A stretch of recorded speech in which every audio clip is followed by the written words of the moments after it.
Have you ever felt the roar of an engine that gives you goosebumps, even through the screen? Today, I bring you a brutal list of classic 70s muscle cars. Machines so powerful, rare, and legendary that they defined an era and left tire marks on asphalt that still haven't faded.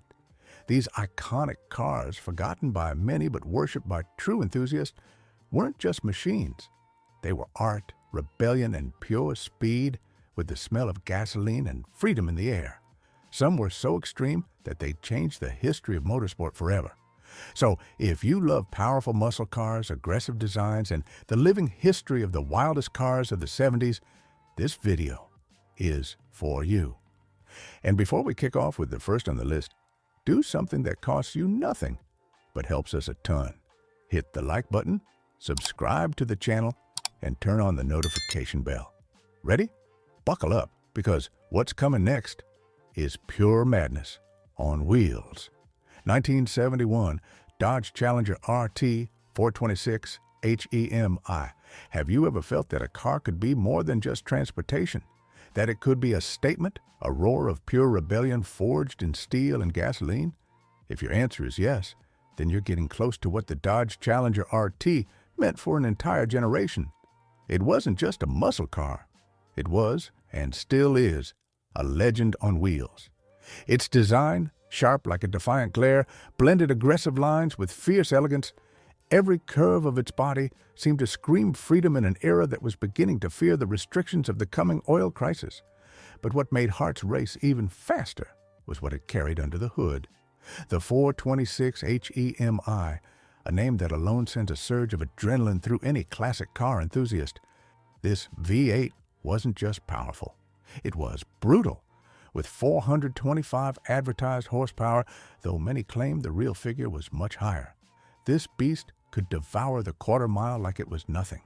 The throttle response was instant, visceral. You didn't simply drive a Challenger HEMI.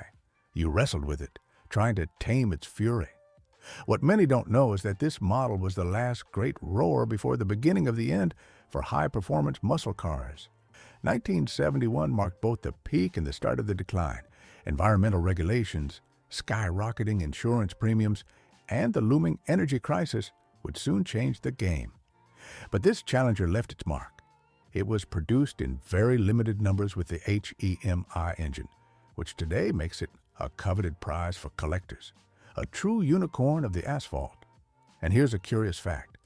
The 426 HEMI was so wild that Dodge required buyers to sign a special waiver of responsibility when purchasing one. Why?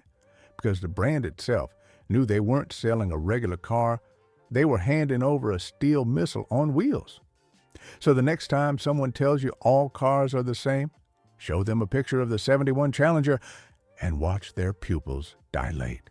1971 Plymouth GTX 440. If there was ever a car that summed up all the glory, excess, and unfiltered passion of the golden muscle car era, it was the Plymouth GTX. It wasn't just a car, it was a rolling statement, a fireworks farewell to an era that, though brief, forever changed the history of American performance. Looking at it, you can't help but feel you're standing before a monument in motion. Its presence was commanding. Muscular lines, a sharp grille, chrome accents, everything about it seemed designed to shout, "Here I am, look closely because you'll never see anything like this again." But the real magic happened when you turned the key. Beneath that long hood beat a massive heart, the 446 barrel, a mechanical jewel fed by 3 two-barrel carburetors capable of delivering brutal power. And if that wasn't enough, there was an even wilder version equipped with the 426 HEMI, a true god of the asphalt. In any configuration, the GTX wasn't for the faint of heart. It was fast, loud, alive, and it made anyone brave enough to hold the wheel feel alive too. What makes the 71 GTX so special isn't just its performance, it's its historical timing. It launched just as the shadows were falling on the muscle car era. Environmental regulations, ruthless insurance companies, and an uncertain economy were beginning to shut down the party. But Plymouth didn't end quietly. The GTX was their grand finale, and what a finale it was.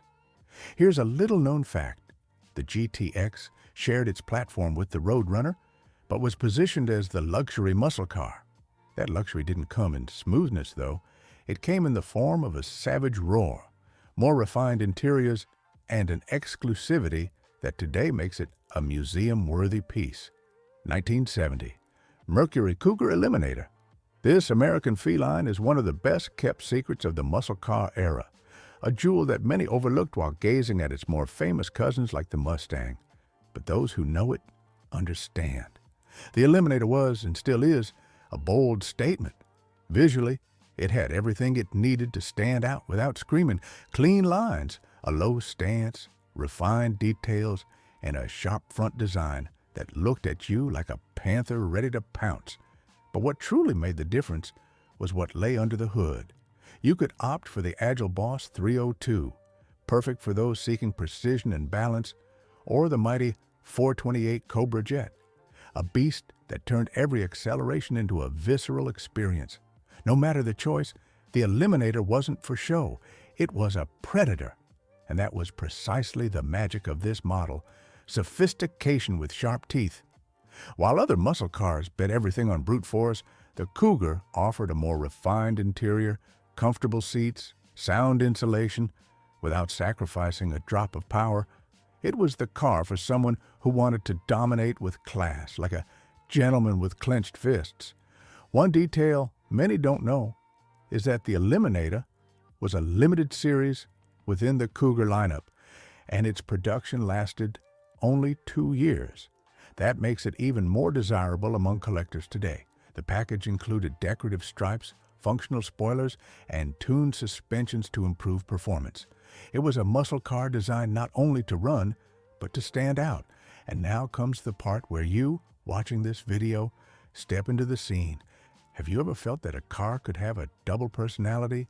Fierce on the outside, refined on the inside? Then tell us in the comments, would you have this feline in your dream garage? Or do you prefer the raw, unfiltered brutality of other muscle cars? Your opinion helps keep this story alive. 1970 Pontiac GTO Judge. There was a time when cars didn't just compete for speed or style, they competed for attitude. And if we're talking attitude, the Judge had enough to fill an entire racetrack. It wasn't just another muscle car, it was a shout in the middle of the noise, a defiant laugh thrown at convention, a car that, from its very name, told you it was here to lay down the law, its way. The GTO was already a legend in the 1960s, but in 1970, the Judge version reached another level.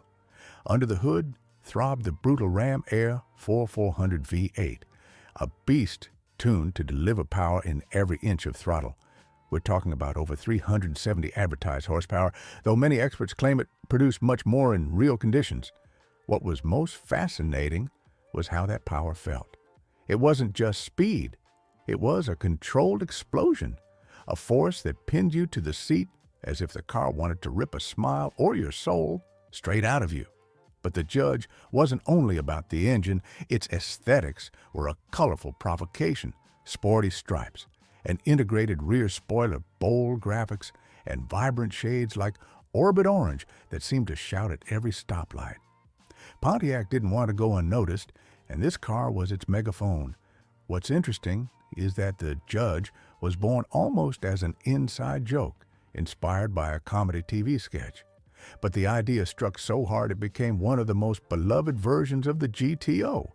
That fact alone says a lot about the irreverent spirit of the brand and of the 1970s as an era, a time when boldness was celebrated and cars were extensions of personality.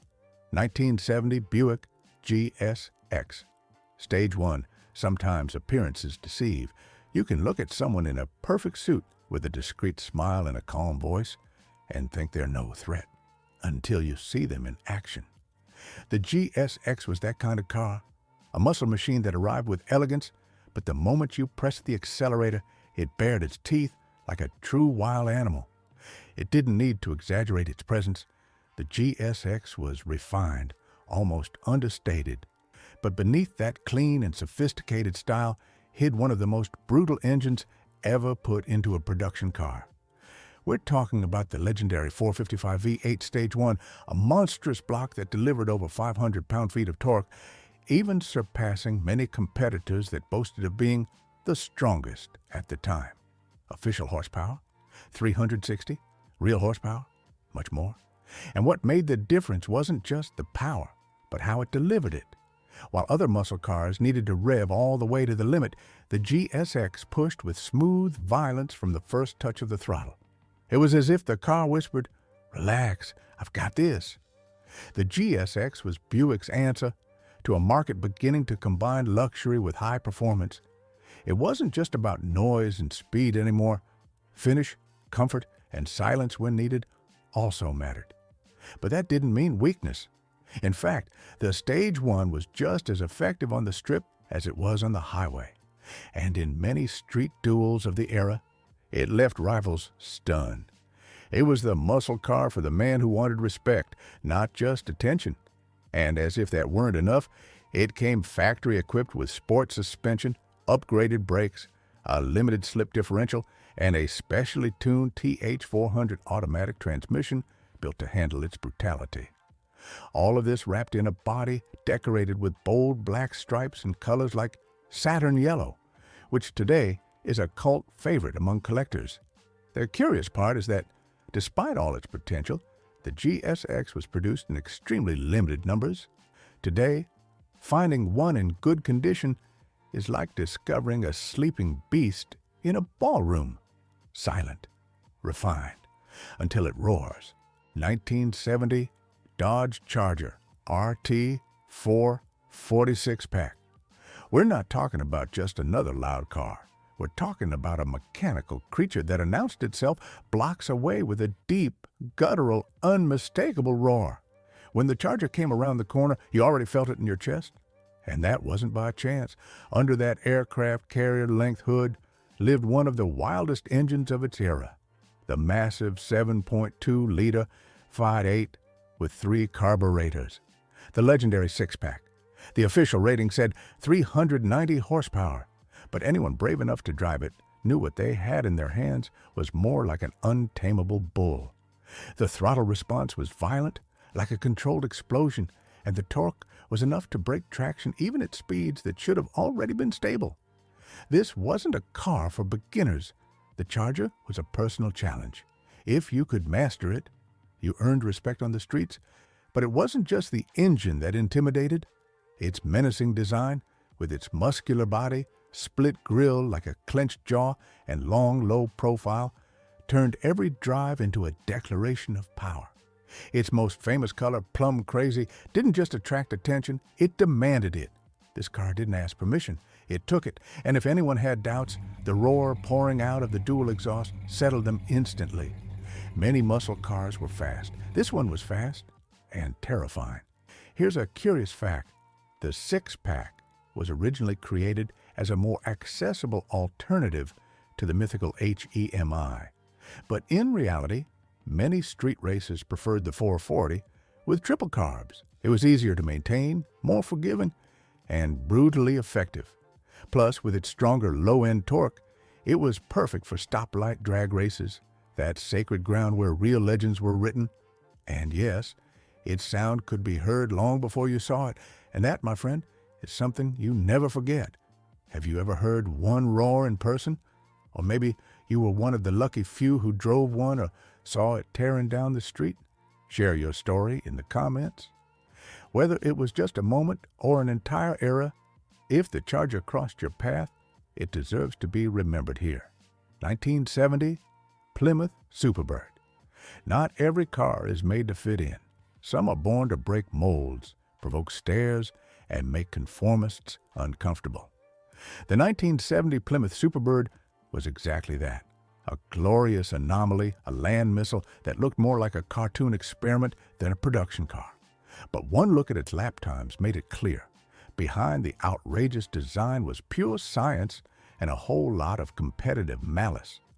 That enormous rear wing, perhaps the tallest ever seen on a streetcar, and that long, sharp nose weren't visual gimmicks. Everything had a purpose: to win in NASCAR. And oh, did it succeed. The Superbird was created as a direct response to Ford's dominance, and more importantly, to bring back Richard Petty, the legendary driver, to Plymouth's camp. The brand knew that if it wanted to return to the top, it needed something radical. Thus was born this aerodynamic arrow on wheels. Underneath that eccentric design hid a mechanical beast. The 426 HEMI V8, feared by rivals, revered by enthusiasts, officially rated at over 425 horsepower. But raw numbers didn't tell the whole story. What made the Superbird special was how it used every bit of that power. Its aerodynamic shape allowed it to reach speeds no other muscle car of the time could maintain with stability. On oval tracks, it didn't just race, it flew. Here's the quirky part. To homologate it for NASCAR, Plymouth had to build a minimum number for the street. So yes, civilians could actually buy this outrageous machine and use it for grocery runs. Though parking it without the whole town stopping to stare was nearly impossible, its design polarized people. You either loved it or you just didn't get it. Today, the Superbird is pure cult. Its rarity, racing history, and fearless styling make it one of the most valuable and sought-after cars in the muscle car world. It's the perfect example that sometimes, to leave a lasting mark, it's not enough to be fast. You have to dare to be different.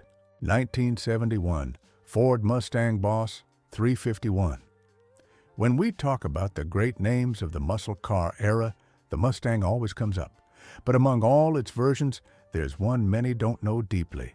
Yet it represents the last true roar before the silence imposed by the oil crisis, the 1971 Ford Mustang Boss 351. This car wasn't the flashiest nor the best-selling, but for those who knew, it was a refined final act, a farewell that you could still feel in your chest.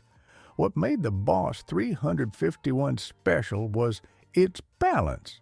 It wasn't just about brute force, though it had plenty. Equipped with the 5.8-liter Cleveland 5.8, it officially delivered 330 horsepower, but with an aggressive personality, tuned to accelerate with surgical precision. In many ways, it was the muscle car for drivers who knew what they were doing. It wasn't a hammer, it was a scalpel, built to dominate both the track and the street. Aesthetically, the 1971 model already had a longer, wider body, a reflection of new federal regulations. But the Boss 351 still carried its battle marks: functional hood scoop, reinforced suspension, limited slip differential, and a 4-speed manual transmission that demanded respect. Behind the wheel, you felt you were commanding something serious, something that could be brutal, but only if you provoked it. A curious detail: it was the only Boss Mustang not built exclusively for racing. Unlike the Boss 302 and Boss 429, which were homologation specials, the 351 was designed for the street, for pure driving pleasure, and you could feel it. Its handling was more balanced, its power delivery more progressive, its control more mature. Sadly, its glory was short-lived. It was produced for just 1 year. Emissions regulations, insurance hikes, and a society increasingly conscious of fuel consumption began to extinguish the flame of muscle cars. The Boss 351 was, quite literally, the last scream before everything changed. 1970, Chevrolet Chevelle SS 454 LS6. This was a car that could make the ground tremble without moving an inch. That's no metaphor. The roar pouring out of its dual exhaust, the vibration of the V8 at idle, the shudder running through the body as you pressed the clutch, everything about it announced that you had awakened something more than an engine. You had unleashed a monster. This Chevelle wasn't built to please everyone. It was created for those who wanted pure power, no compromises.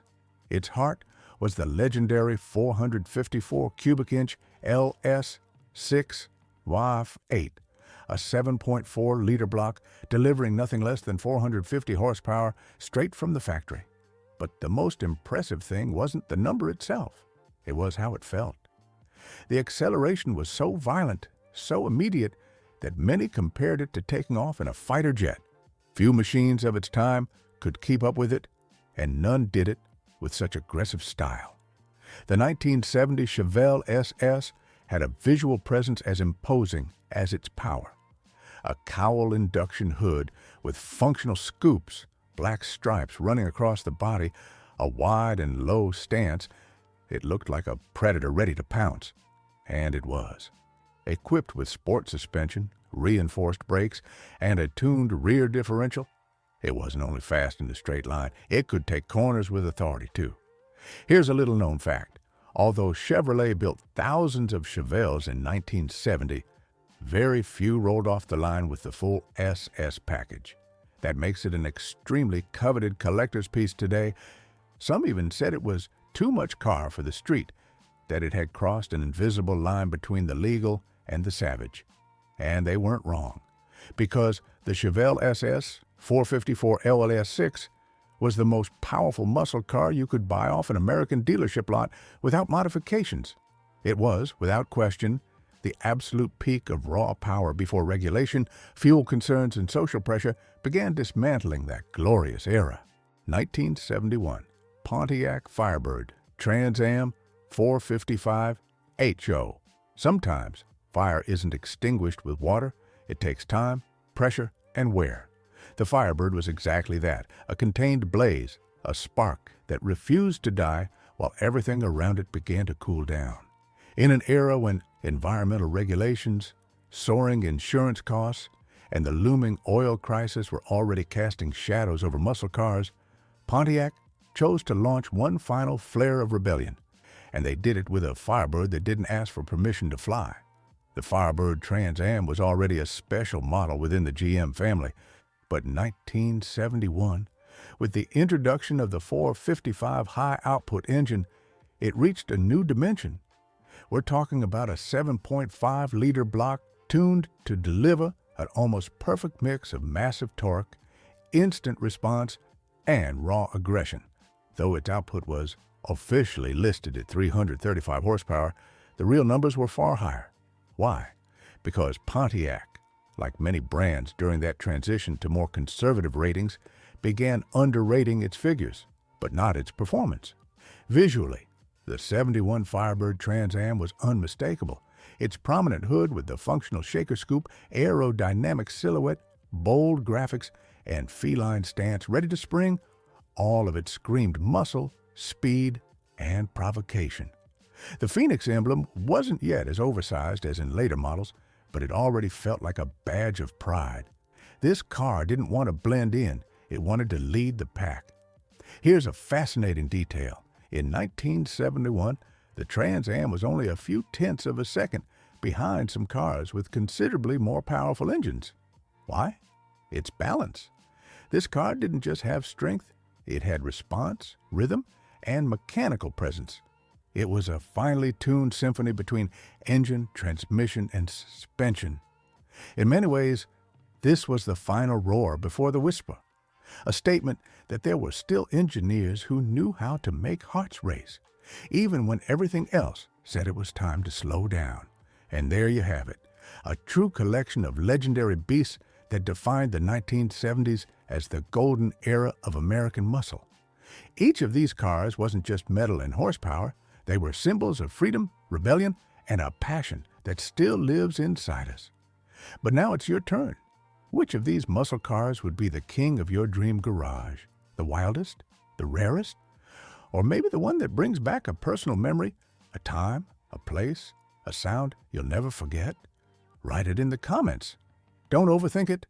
Here, we're among true enthusiasts, those who understand that a classic car is much more than a vehicle, it's an emotion on wheels. Want more? Then don't leave without watching the latest video on the channel. The most iconic muscle cars of 1969.